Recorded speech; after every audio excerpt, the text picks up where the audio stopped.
What I have to say today, of course, will not be new to almost all of you. In fact, I would say that you're very familiar with this stuff. Local government, we've been talking about it for years and years and years, and we just can't seem to move it forward for various reasons. And the debates continue continuously.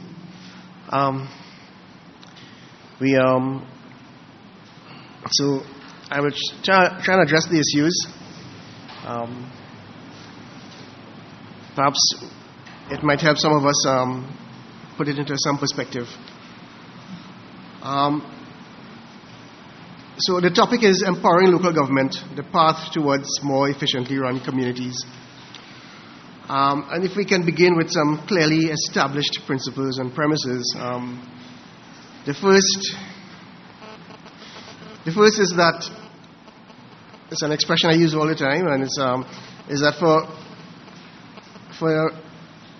that for development to be permanent and sustainable, it must first and foremost be focused on people, and that the essence of all development must be the fullest possible participation of the people in decisions that affect their basic needs, as far as this is possible in a democratic representative system. Now that's a mouthful there, but if I can just elaborate on that briefly, and to give you perhaps what might be considered a somewhat simplistic example. And this is an example I use all the time speaking with people, is that in your own family, as parents, if your children are not involved in very important decisions in your family, if they're not involved in planning issues, if they're not involved in budgeting issues, how you make your decisions, how you prioritize, your children will not be receiving the fullest possible development that is possible for them. And to use that very simple example, the same would apply to a community, and the same would apply to people generally. That if people are not involved in decisions in a meaningful way, they're not really developing to their maximum, to their fullest potential. And that, I think that's a very simple way of expanding that notion. This principle, of course, can be expanded to communities. And very often we see communities bond together or band together to rally for basic services. The recent cases of Tamana, where the roads are blocked, and Point Fortin are examples of this. The residents of Moruga staged a bitter protest when 3 members of their community were shot. These forms of protest usually take on a very destructive element by burning of tires and blocking of roads, causing great inconvenience to persons using those roads. But the question remains, however, as to what extent communities have been organized to achieve more productive purposes, and what mechanisms have been put in place and can be put in place in which so as to achieve a greater involvement of the people in decisions that affect their basic needs. Now, again, to use a very simple example, there are people living in various communities who have lived all their lives. They would live to 60, 70, 80 years, sometimes more. And not on a single instance, there wouldn't be a single instance where they will be involved in a process whereby they can raise their hand and say, Mr. Chairman, I believe that the monies to be spent in my community should go towards the recreation ground because the youths are important, instead of the nursery school, or they should share the monies this way or that way. Not a single, they would have lived all their lives, and there would be a single instance where they would have had this opportunity.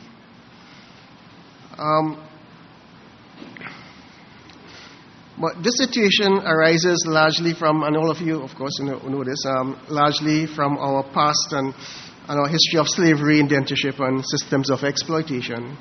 Decisions were made only by those in authority, and this has remained largely unchanged.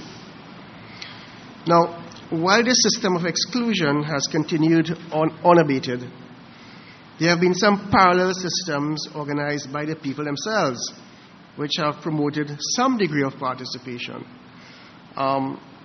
in the central area, for instance, and most parts of Trinidad, you'll find these cricket clubs.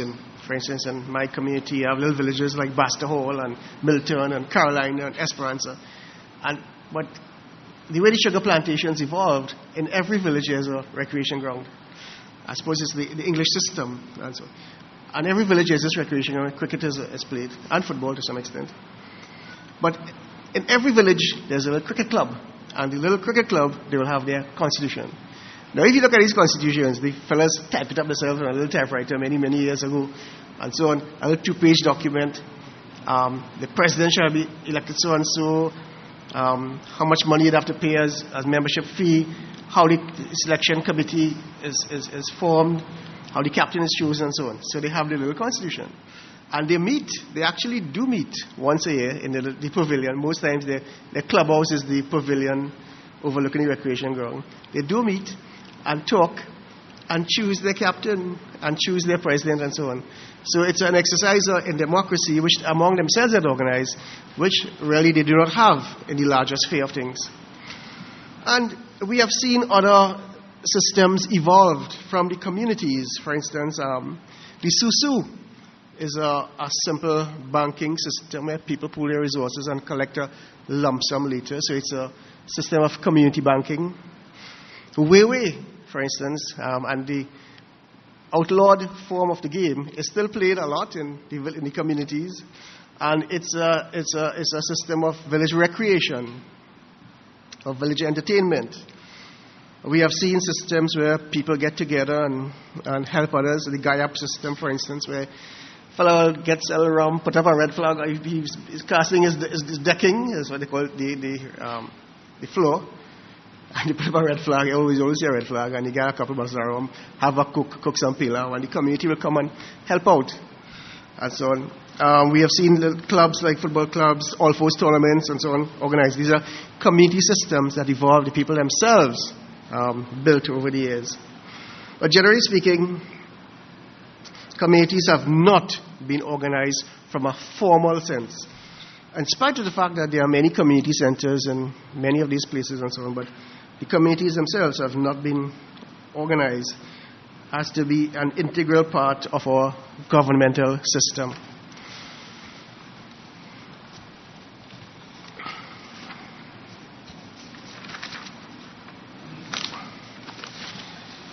Now,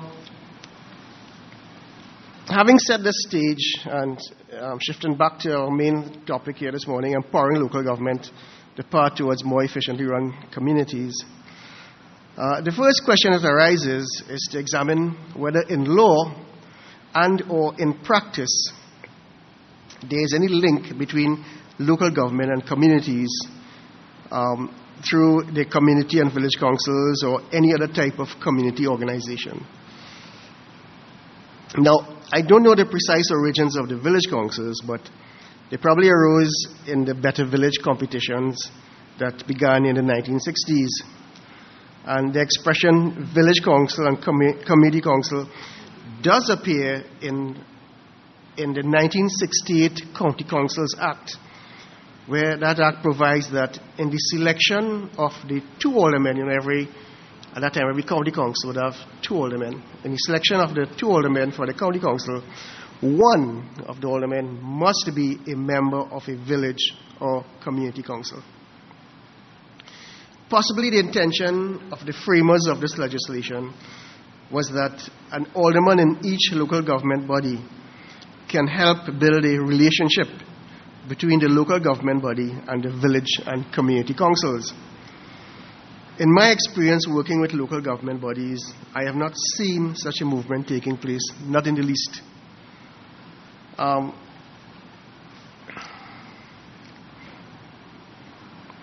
If we can go back a bit in our recent local government history and trace its development and try to identify linkages with community developments,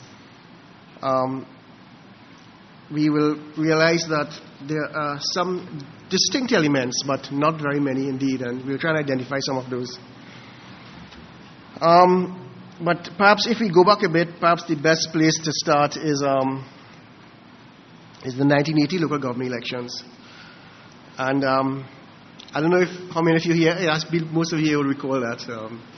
Most of us are old enough, especially Miss in the back there, would not. But the 1980 local government elections was a watershed year in local government. Totally. It was time when you had the PNM and the ULF, and the ULF was breaking up into pieces, the Rafik Shah faction and the Pandey faction. And there was this local government elections in 1980. The ULF had controlled 4 of the local government bodies out of 11. There were 11 local government bodies then. ULF had controlled 4, which was St. Andrew St. David, Victoria County Council, St. Patrick County Council, and the Caroni County Council. And so they went into these elections. And just to create some nostalgia with Michael and some of these older people and so on, the most fascinating thing to try and recall, because you would find some really interesting things and bring back some memories. Out of the 113 seats, the PNM won 100, the ULF won 9, and 4 independent candidates. In the St. George West County Council, 14 seats went to the PNM uncontested. In the Port Spain City Council, there are 12 electoral districts or seats, it's called in local government terms. Out of the 12 electoral districts or 12 seats, 11 went uncontested. The only seat that was contested was Woodbrook, and a Tapia fellow fought that seat. And Michael, do you remember his name? No, actually. Antonio O'Brien. You recall that name? Yeah. Yes. He is the only person to fight. So, and so on. No, it's Tapia. So, well, of course, they were totally wiped out. PNM controlled all. There a few independents came up and so on. But out of that, there are a lot of little groups sprung up to challenge the PNM. For instance, in Point Fortin, where PNM won continuously over the years, every seat except for the last local government elections, where the Captiville seat was lost. So there's normally 6 seats there. PNM won 5 this time, and the other side won 1. But PNM always won all 6 seats in Point Fortin. And there are a group of people sprung up of community activists and so on. Their names, and it's interesting to remember these: Rosemary Dyer, Anne-Marie Brereton, Dale Braffett, Joseph Thomas, Milford Colley, and Carlton Samuel. And I'm quoting here from this little book I wrote a few months ago. And I say here, I hope that some way can be found whereby this group of courageous men and women, and they call themselves PTFVWG. I know the PTF stands for Point Fortin, but the VWG, I'm not sure what that stood for. I don't know if anybody here remembers, and so on. This was 1980. Yeah. And I wish some way could be found to remember these courageous people, like some little plaque put up somewhere in Point Fortin. They started that struggle in Point Fortin. And out of that elections, groups came together. For instance, in San Fernando, there was the Borough Action Team. And you could remember people like, if I could just find... John Allen, says, please help me. Yes, John Allen. I have it here somewhere. Oh, yes, I have it here. Dr. Ramesh Mutu. Yes. Aloy Likwai. Mongal Chattergoon. John Allen, you mentioned. Nazim Muradali. Percy Prasad, and others, well-known activists in the San Fernando area. Now, these are the kind of people who should be coming forward in local government all the time, because these are real community leaders, and these are the kind of people that we would like to see represented in local government bodies, and so on. Unfortunately, we have not had that, and especially in the last election, we have had, I have to be careful with what the words I use. I don't want to say worse, that's a bad word, but it has been really, the crop of local government representatives is really poor. But one or two exceptions, of course, and so on. So these people came forward, and after that terrible loss, but from that loss, it sowed the seeds of community activists coming together and banding together.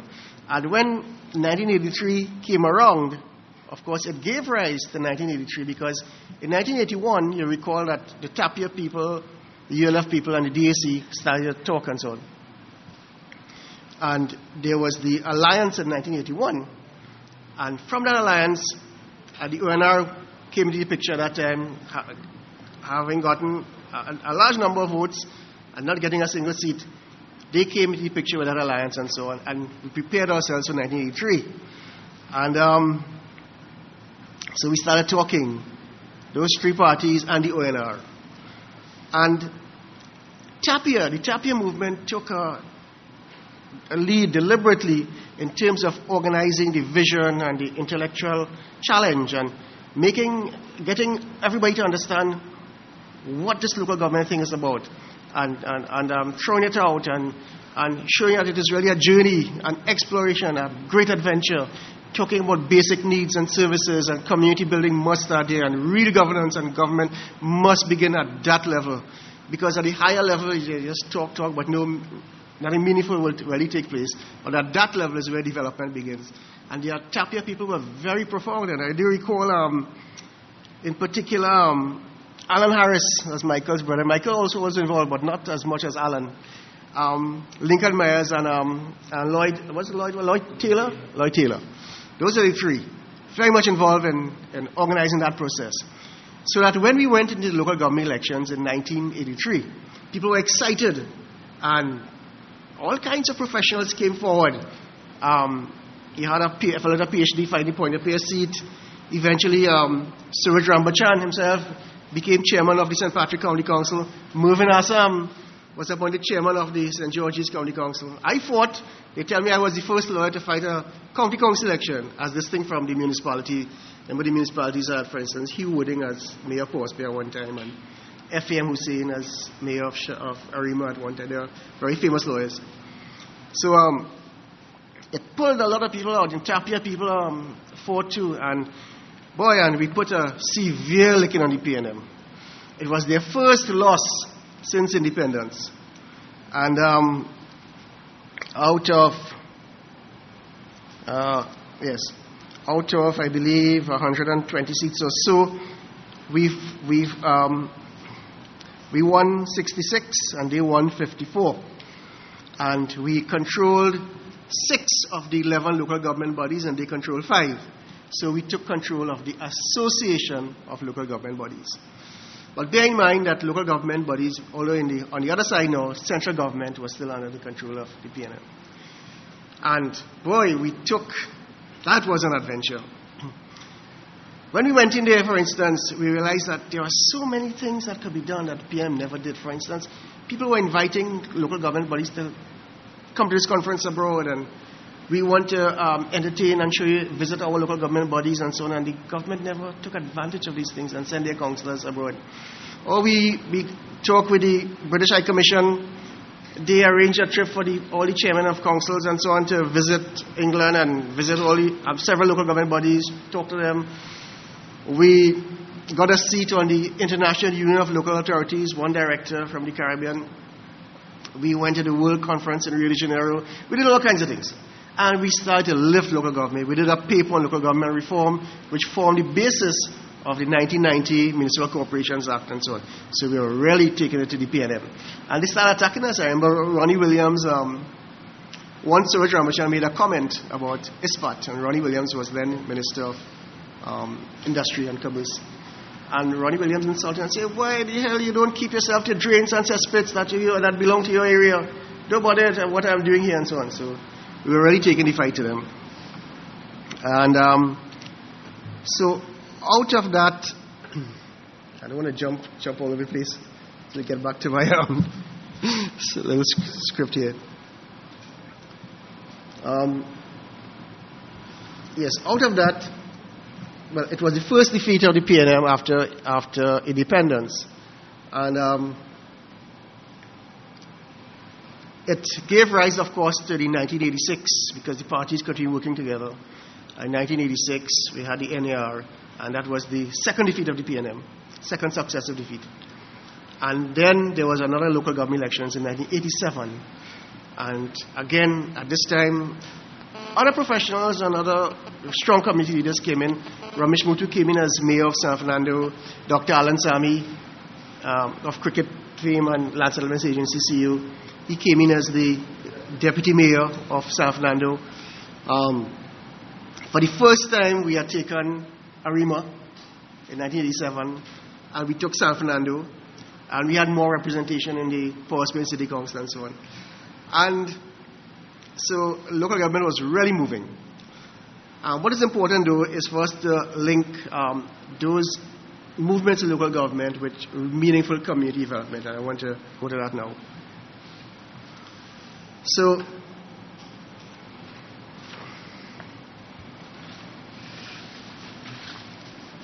now,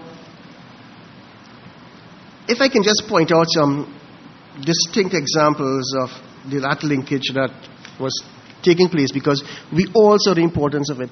When Itapia people spoke with us and sought to guide us and so on, the development of communities and the linkage between local government and communities was always emphasized. So we had to find a way dealing with that. But we were dealing with the old County Councils Act. And of course, that is the law that guided us and so on. And although you find local government bodies always going outside of that as much as they can and so on, of course, at the end of the day, it is the law. And you wouldn't get funding unless you stay within that. So, but one of the major areas, for instance, we noticed was that in many communities, many rural communities and some urban communities, you'll find little settlements taking place and people will put a road to a few houses. First, somebody will have a large piece of land, they build a house in the back for their son, so when they get married, if more houses come. And what is developed is called orphan roads. There's a road leading to the back. And these roads are referred to as orphan roads. Now, they're not county council roads, they're not public roads, and so on. And the county council, the local government body, will not come and maintain normally. So, what we did was, the local government bodies at that time that we controlled, we developed a self-help initiative whereby we would talk to the residents and say, listen, excuse me, I have to take a drink of this. We would talk to the residents and say, if you do the work and so on, and if you get the gravel, we will send our trucks, we will transport it, we will give you some supervision, and in some cases we'd even provide material, provide the gravel and so on and so on. So that started happening, and it speeded up because many communities came forward, and when we do these things, communities band together to do a self-help project. In fact, that initiative was so successful that when the government changed in 1986, they put in place something called the Self-Help Commission in 1987. That Self-Help Commission still exists. But the aim in that Self-Help Commission was that communities that need a project to be done, the major emphasis will be for the communities to organize themselves, maybe raise some funds, provide the labor, and so on. And the commission will provide some material and assistance otherwise. Things that perhaps the community cannot get for themselves, that's where the commission will come in. But that system has gone really bad. In that the commission now, they provide everything for the communities. They hire a contractor, they do everything. And so, in fact, the communities are not really involved. They just identify the projects. That has been my understanding. I'm not sure exactly what's happening with this present commission, this new chairman. But for many, many years and so on, this is the way it evolved. So it has lost its focus, lost its role totally, because that commission was the basic element was community building and community organizing and getting them to work together as a community. And that has lost its way.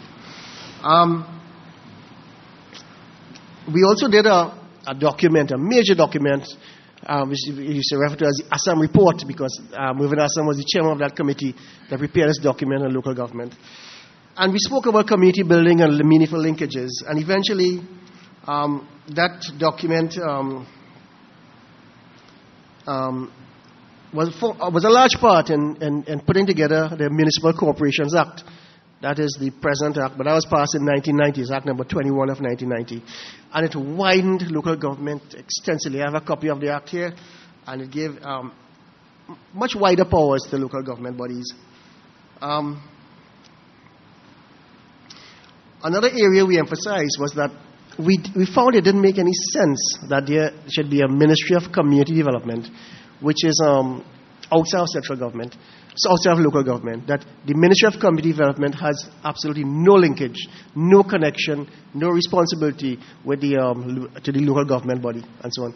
So we felt that community development should be an important part of local government, and that is where the responsibility should really lie. Another major community-oriented activity was, and if you recall this, you recall the cleanup campaign in early 1987, where we had the entire country organized and we doing this and painting and cleanup, and we got contractors to provide trucks and the regional corporations to provide trucks to local government, and it was a massive, massive cleanup campaign that this country had never seen before. In fact, the only time I've seen that kind of coming together again was in the 1989 World Cup, where we played United States in the stadium in November of 1989. So that was another major linkage there with community activity and local government.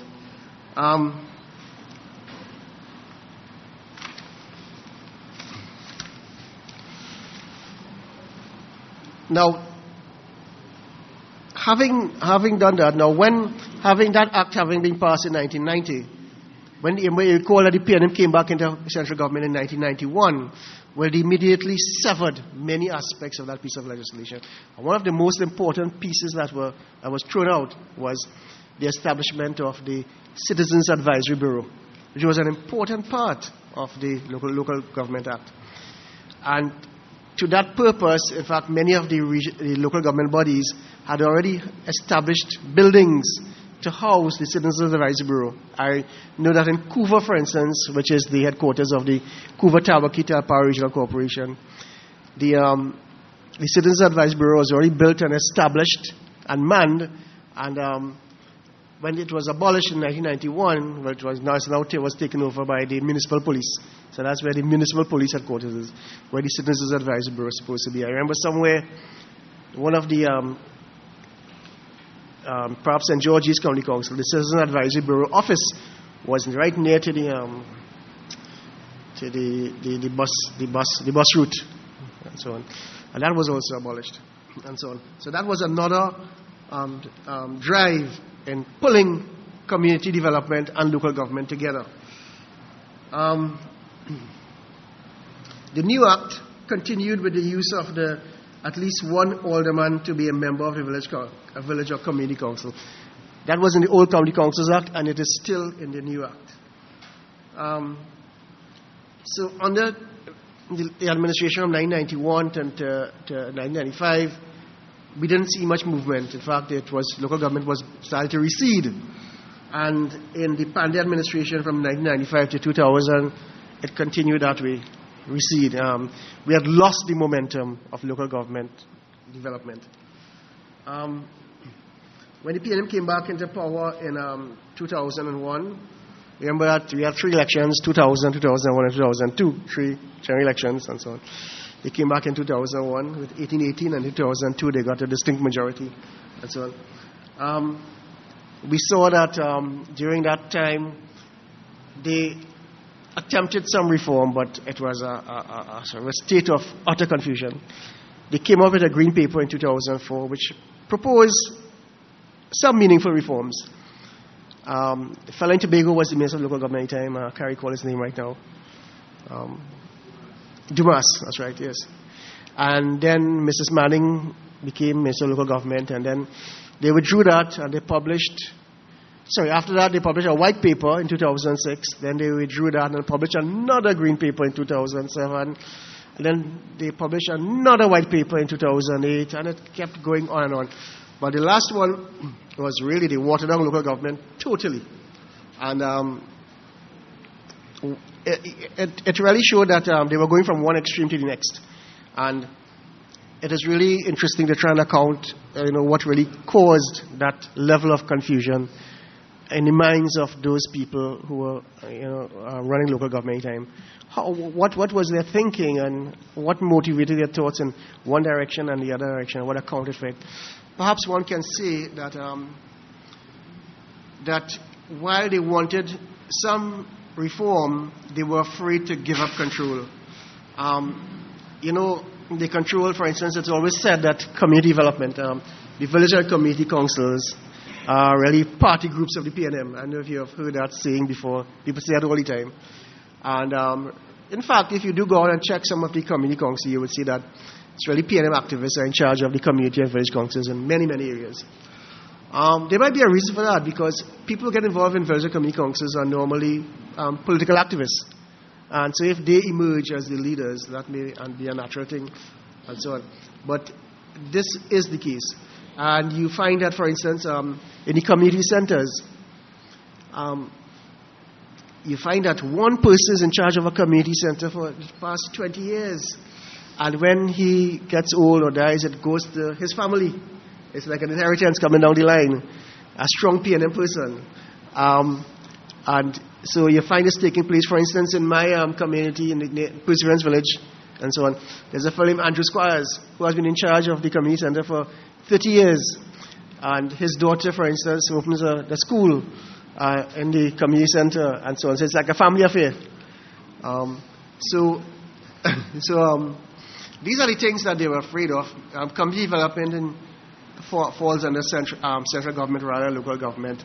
So the ERP, for instance, which is obviously a local government responsibility, right, falls under the Ministry of Works and so on. CPEP, which is a strong community activity, has no linkage with local government, because this is where, I suppose, political activists are recruited and so on. So this is their fear. Their main fear is that if local government gets meaningful power, it will be at the expense of control of these persons at central level. Now, that's a real fear, I suppose. It's rational and so on. But how do you solve this? How do you move your society away from that?